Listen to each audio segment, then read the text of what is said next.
Panorama group, जो सोचता है वो करता है।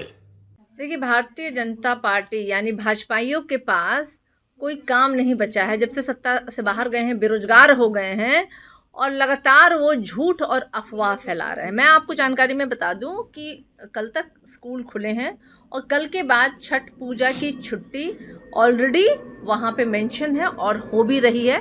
तो भाजपाई जो लोग इस तरह से लोगों के बीच में भ्रम फैलाने की कोशिश कर रहे हैं, लोगों से आग्रह है कि ऐसे झूठ और अफवाह फैलाने वाले लोगों से बच के रहें और सत्यता की कम से कम एक बार पुष्टि जरूर कर लें। लेकिन बीजेपी कर रही है कि जब से के पाठक कुर्सी संभाले या शिक्षा विभाग इनको मिला है, ये अपने जेब गर्म करने में लगे हुए हैं। मुझे समझ में नहीं आता है, 17 सालों से जो भाजपाई बिहार में सरकार में रहें, साथ में रहें, बिहार में शिक्षा व्यवस्था के नाम पे उन्होंने तो कभी कोई पहल की नहीं। और आज जब शिक्षा विभाग के पदाधिकारी, शिक्षा विभाग से जुड़े हुए मंत्री या तमाम लोग, बिहार के मुख्यमंत्री हों चाहे उप मुख्यमंत्री, तमाम लोग जो है शिक्षा को सुधारने के लिए पहल कर रहे हैं। और मुझे लगता है कि 1,20,000 जो नियुक्ति पत्र गांधी मैदान से बांटी गई, वो भी इतिहास रचा है बिहार ने। तो ऐसे ऐतिहासिक जो कदम उठाए जा रहे हैं बिहार सरकार की ओर से, तो बिहार की जनता खुश है। और जो शिक्षक अभ्यर्थियों के बहुत समय से लंबित मामला था, उसका भी निपटारा किया गया। तो मुझे लगता है शिक्षक से लेकर के छात्र से लेकर बिहार की जनता भी बहुत खुश है। अगर कोई खुश नहीं है तो वो भाजपा ही है, जो मुझे लगता है इससे किसी को कोई फर्क नहीं पड़ता है। चिराग पासवान का कल एक बयान आया था कि यादवों लोग को जो है उसे बंधुआ मजदूर समझ लिए हैं।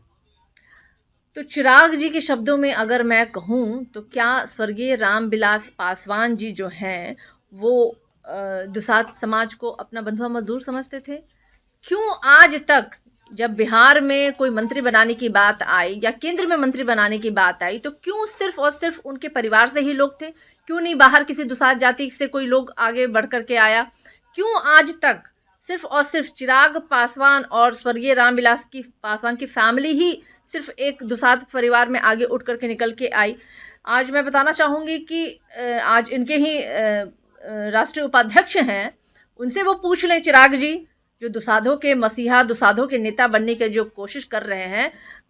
असल में जब स्वर्गीय रामविलास पासवान जी जब मंत्रिमंडल का गठन होने वाला था, मंत्रियों की जगह पे आरएलएसपी से आने वाले एक दुसाध परिवार के समाज से आने वाले मंत्री को जगह देनी थी, तो इन्हीं लोगों ने सबसे ज़्यादा अपोज किया था। और बाद में जो इनके पशुपति नाथ पारस जो हैं चाचा हैं, उनको एमएलसी बना करके उनको मंत्रिमंडल में शामिल किया गया था।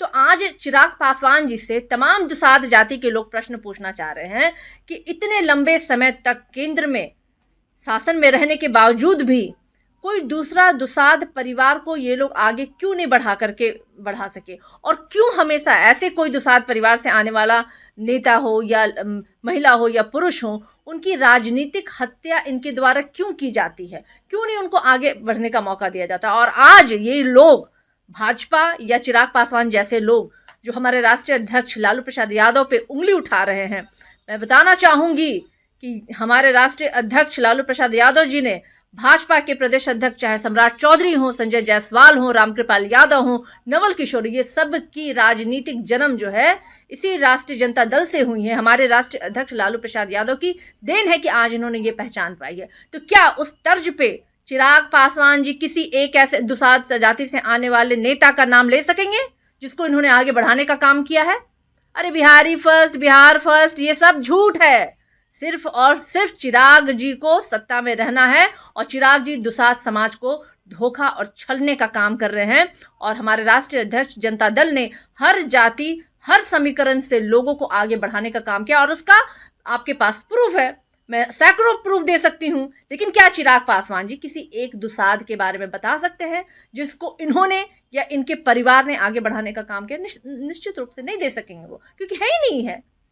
चिराग पासवान जी दुसाध समाज के सबसे बड़े जो कहते हैं दुश्मन है।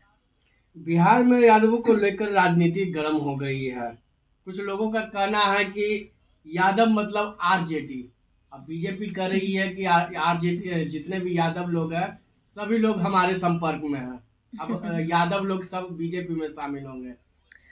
देखिए, हम लोग किसी एक जाति विशेष की राजनीति नहीं करते। हमारे नेता तेजस्वी यादव जी, हमारे राष्ट्रीय अध्यक्ष लालू प्रसाद यादव जी, जिन्होंने सामाजिक न्याय की लड़ाई लड़ी, और हमारे नेता डिप्टी सीएम बिहार के तेजस्वी यादव जी आर्थिक न्याय की लड़ाई लड़ रहे हैं।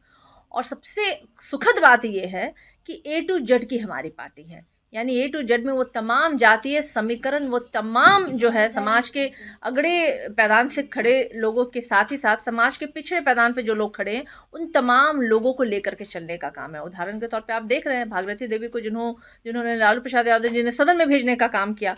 अभी रिसेंटली देखिए, कपड़ा धोने वाली मुन्नी रजक महिला, जो गरीब महिला थी, उसको उन्होंने विधान परिषद में भेजने का काम किया। इसके अलावा तमाम जातियों की जगह और उनको सम्मान राष्ट्रीय जनता दल हमेशा से देते आया है। तो हम तो भाई A to Z की पार्टी हैं। अब उन लोग से पूछिए कि भाई इनके तो जो कहते हैं हम दो हमारे दो की सरकार चलाने वाले लोग जो बिहार में आते हैं और मंचों से कहते हैं कि मैं पिछड़ों का बेटा हूँ, सदाम को मैं पकवान खिलाया करता था, तो कल को तो ये भी कह देंगे मतलब कि नहीं होता है, हिजाब और खिजाब पहन करके ये लोग कुछ भी बोल सकते हैं, ये लोग ऐसे लोग हैं। और ये लोग जो मंच पे खड़े होकर के अमित शाह जी ने यादव समाज को, यदुवंशियों को गाली देने का काम किया, तिरस्कार किया, अपमान किया। मुसलमानों के साथ बैर तो खैर सभी लोग जानते हैं, वो तो इनके नफरत इनके DNA में है, लेकिन अमित शाह जी ने बिहार के मंच से यदुवंशियों का अपमान किया। तो क्या ये समाज, चाहे मुस्लिम हो, चाहे यदुवंशी हो, चाहे दलित हो, खास करके दलितों का भी अपमान भारतीय जनता पार्टी शासित राज्यों में जितना हुआ है और इनके द्वारा हुआ है, आदिवासियों का अपमान, तो क्या ऐसे लोग जिनका कि लगातार इनके द्वारा अपमान और तिरस्कार हो रहा है, क्या वो लोग कभी भारतीय जनता पार्टी के साथ खड़ा होंगे? निश्चित रूप से नहीं खड़ा होंगे। तो हमारी पार्टी A to Z की बात है, हम सबके सम्मान और सबके साथ लेकर के चलने की बात करते हैं। पनोरमा ग्रुप, जो सोचता है वो करता है।